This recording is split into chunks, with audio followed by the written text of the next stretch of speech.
Hey, welcome back. Good to see you all again. Hope you're all well. Thanks for joining the channel. Today on the bench I have a Mission PCM II CD Player.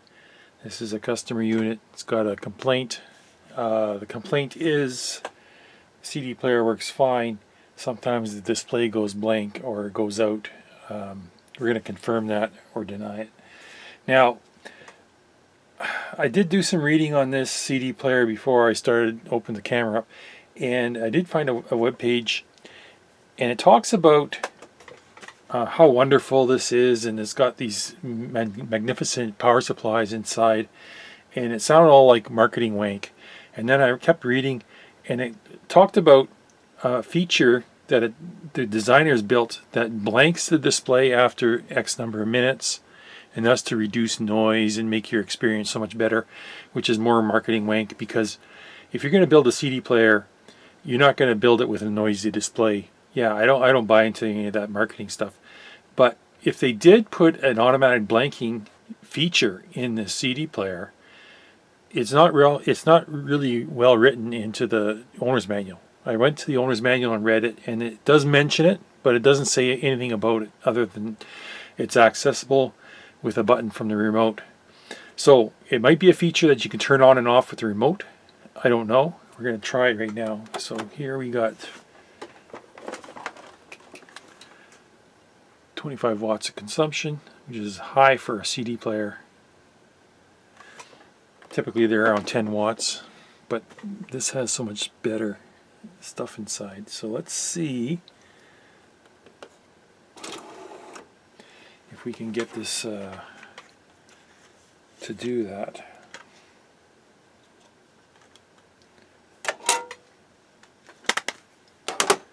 I'm going to turn on the amplifier quick here just to confirm it's working. So where's play button? Here we go.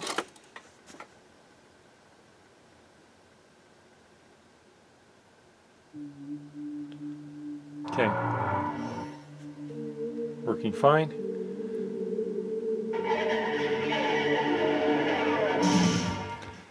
So I'm going to let this play for a while, and we're going to watch the display, see if it goes out.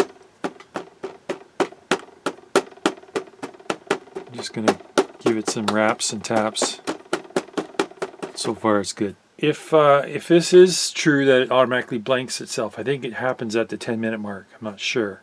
I don't understand why they want to blank a display. If you're going to play a disc, you're going to want to watch the disc track number and the time on each song. That would be my preference. I would want to have this display going all the time, because why blank it? You're not saving any. You're not making the sound better, and you're not saving any energy. Right now we're consuming about 30 watts, right?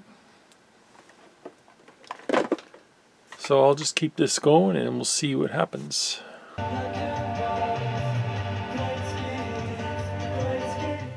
Okay, so the display just went out.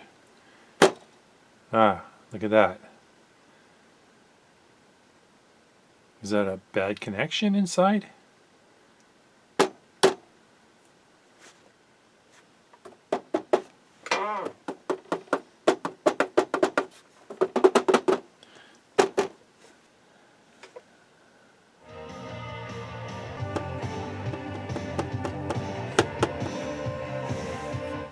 Okay, it seems like we have a bad connection on our vacuum fluorescent display, because I can get it to come on and turn off just with the percussion method here. So this is going to be fairly typical for a vacuum fluorescent display. Is they have heater wires inside the glass envelope, and those heater wires are the cathode for the display, and they put a small current through them, and they glow, but they glow so weak that you can't see it. You can see it if you turn all the lights off and take the filters off. You can see the glow. But that little bit of heat there causes the glass tube to expand and contract every time you power cycle this thing on and off. And what happens is those filament connections are on the outside of the tube, and they crack first. So yeah, it's definitely a crack solder joint. We'll go in there, we'll fix that up, and we'll see what else is wrong with this thing. Alright, let's take the lid off, have a look. I got some sound deadening here. So it's quite dusty in here. We have, from what I understand, a lot of these Mission CD players are based on Philips chipsets. Don't quote me on that. I'm not an expert on CD players, but yeah. Got a mix of surface mount and through hole here. It's quite dirty because they got ventilation. This thing consumes 30 watts when it's running. So there's quite a bit of heat buildup, so they had to have ventilation slots on top. Do not stare into beam. 80 millimeters. What's this 80 millimeters bill supposed to be about? I don't know. Anyways, let's eject the disc. And we'll get the disc out of here so we don't damage that. And then we'll start looking at the vacuum fluorescent display and see if we can find any cracks. Okay, so here's the front panel board, and you can see a row of these contacts here, right? They start from here and they go all the way across, and they ends right here. That's the vacuum fluorescent display tube. Okay, and I'm looking at it from back here, and I can already see cracks on this one, this one, this one, this one, this one, this one, this one, this one, this one, this one. Pretty much all of these ones, and a few on this side. These two on the outside. The two outside ones on this side and this side are going to be your filament connections. Those are the ones that crack first, and those are the ones that, when the filament goes out, your tube goes dark. So let's pull this all apart. Let's pull the front panel off. Let's work on this. Another problem we have is there's stuff loose floating around in the bottom here. There's a dead spider, but I'm hearing bits of plastic and stuff floating around. So I'm going to take these boards out and we're going to see what we can find. Okay, board is out and I can see all the cracks plain as day. These ones on the ends are notorious for cracking first. Let's go through and resolder all these.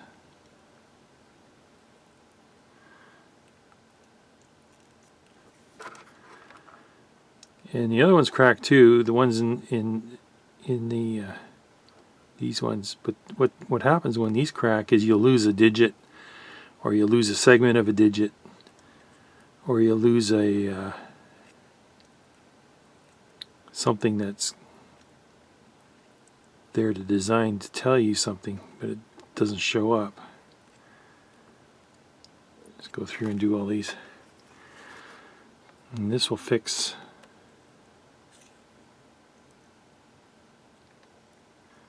These ones in the center don't crack because there's not that much expansion contraction in the center. It's all going on the ends.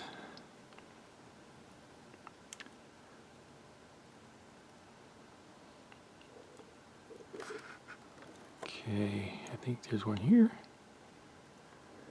One here. That one's cracked. And then all of these ones are cracked. Can you see these ones? Yeah, you can. All of these ones are cracked on this side.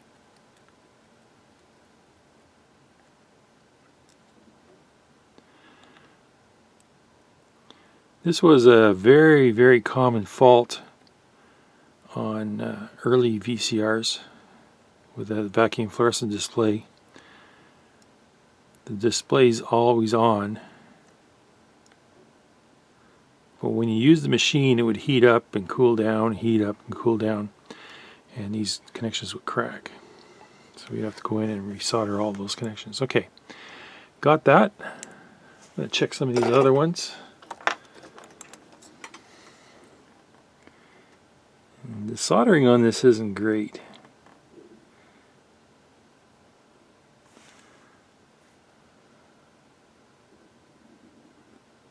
These switches, they look okay.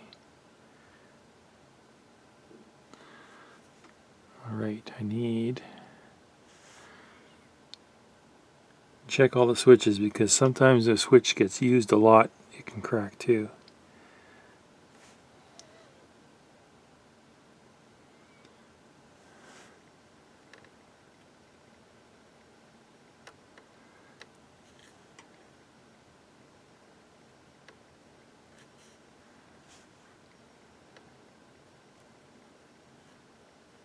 I think we're good. All right.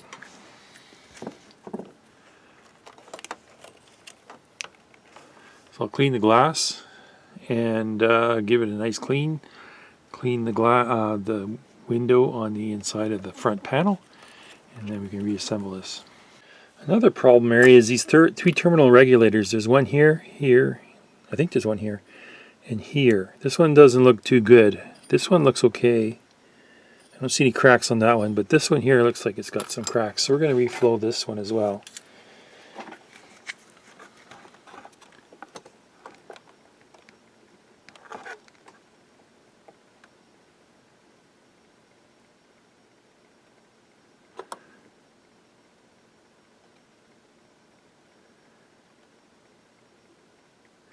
You can tell sometimes if it's cracked when you put your iron on it and watch. If there is a crack, usually the crack opens up. But those ones looked okay, so I'll do these ones as well.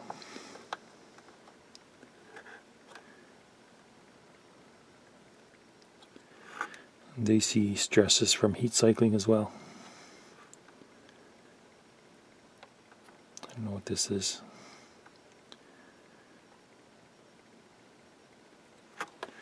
Okay.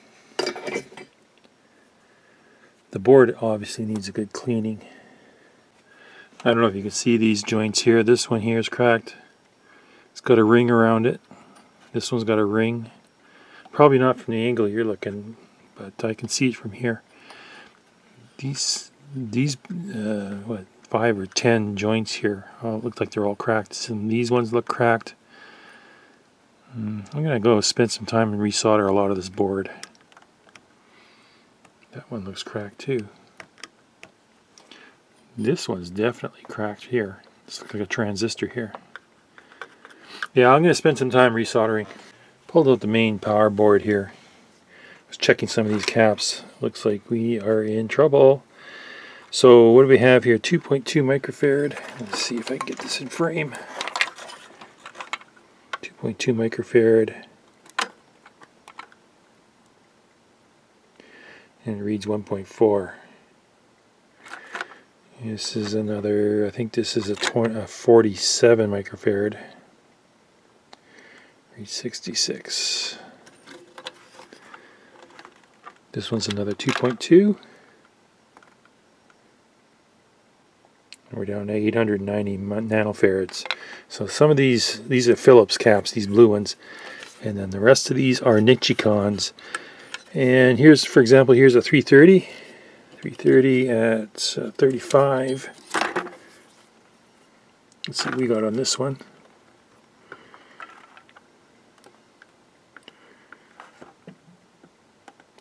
It's supposed to be 330, but we're measuring 264. And let's see, let's get another one here. 470 at 50 volts, that one there. Let's see what this one says. 431, that ain't bad. But some of these other ones are. This one's here, 47 at 25. Let's try this one. 51. So a lot of these Phillips ones will have to go. The Nichicons I'm not sure about. I'll probably change them out as needed. I'll check a few more here while we're at it. That's a 47, I believe. Yep. Here's 100. Where are we? I think it's right here. It's 100.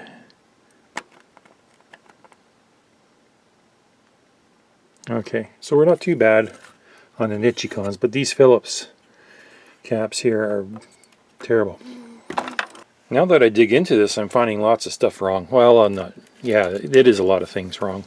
A lot of these caps are dead, so I'm replacing all these caps A lot of them, even the Nichicons, are dying. They're 85-degree caps, and they're placed in areas where they're getting cooked.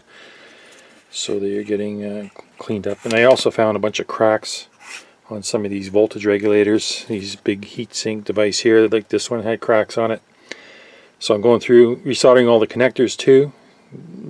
I haven't found any cracks on connectors, but they notoriously crack.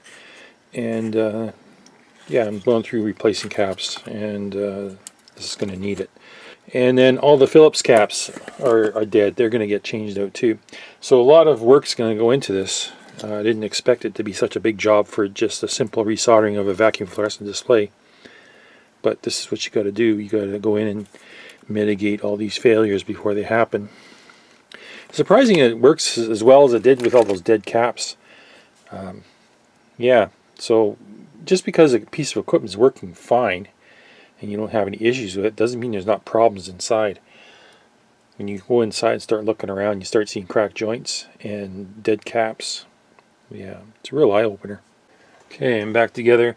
That was a bit of a trick to reassemble all this, because a lot of the connectors, you know, they're not really marked. Nothing's marked.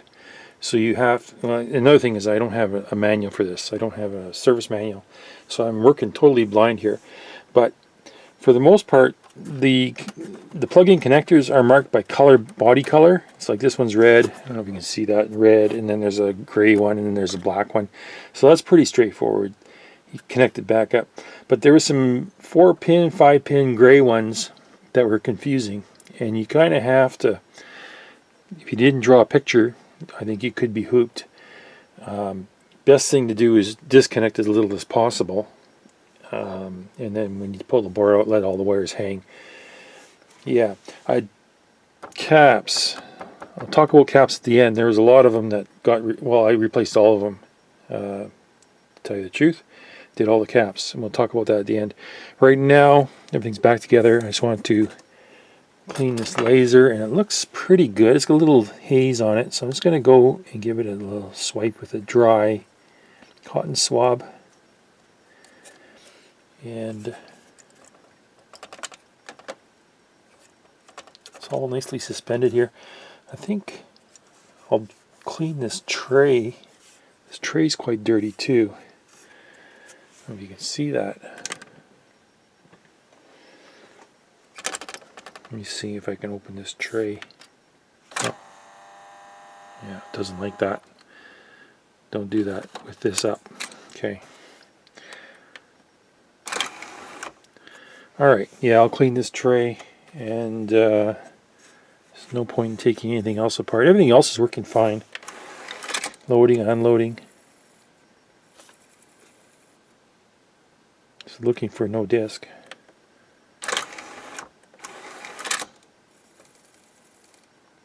Yeah, I'm going to leave everything else alone. There's really nothing else to do here. Display is working good. Let's try it out with a disc.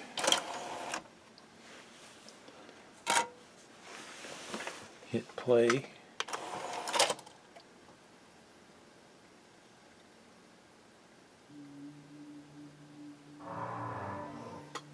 Okay.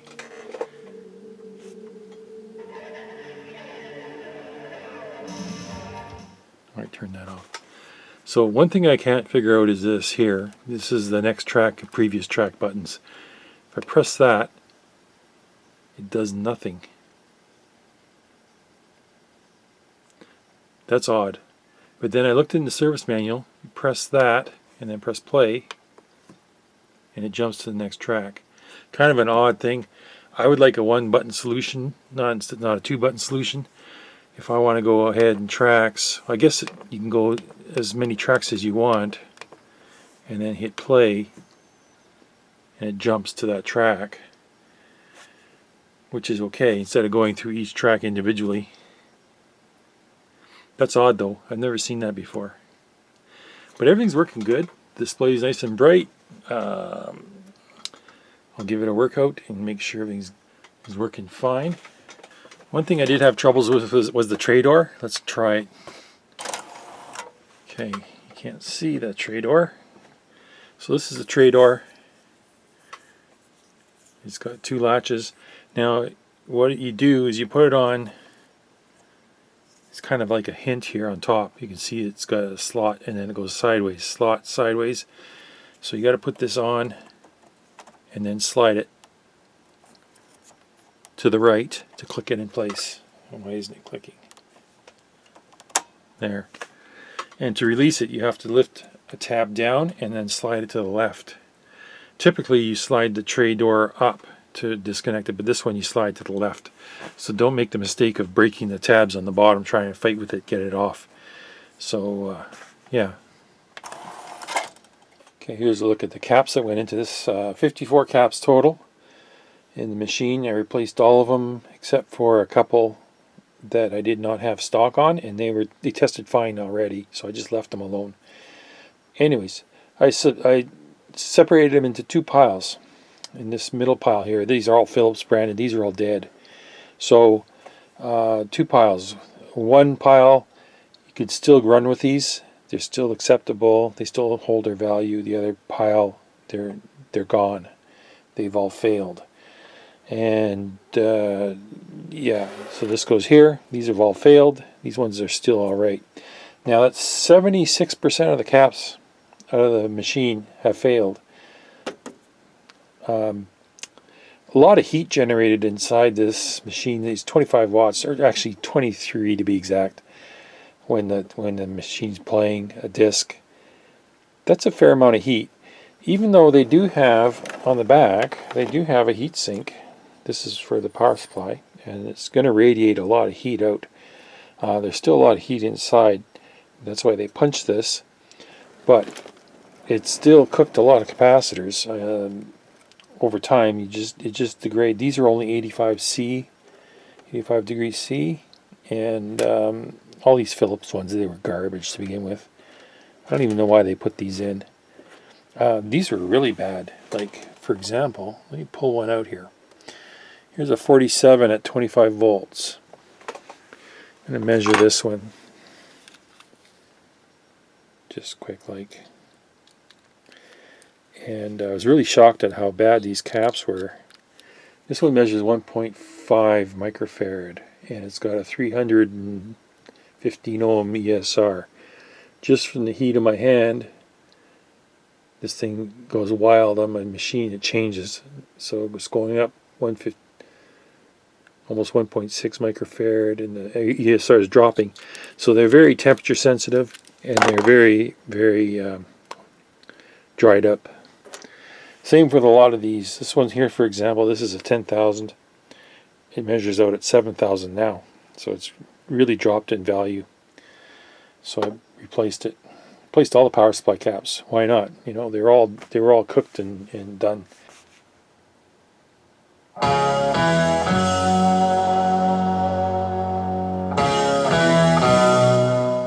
Alright, so I'm done with this one.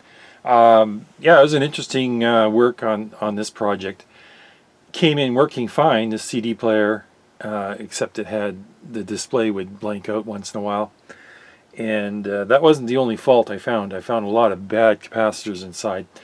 So it kind of goes against, some people say if it ain't broke, don't fix it. Well, this one was broke inside, but it still worked. I'm a believer that these caps of this age need to go. Especially the Phillips caps, they were terrible. Like 47 microfarad down to like 1 microfarad in value is really, really pushing it. But the thing still worked. I couldn't figure that part out. And, you know, people would use this and use it until it stopped working, and then they'd wonder why it broke down. And then if you look at the caps, well, that's your answer. But anyways, I'm going to wrap this one up. So I'm going to go back. I'm going to test it for a while. But I'm going to pack this one up, and I'm going to test this one good and then give it back to the owner, and hopefully he'll enjoy it. So take care, see you on the next one, and thanks for watching.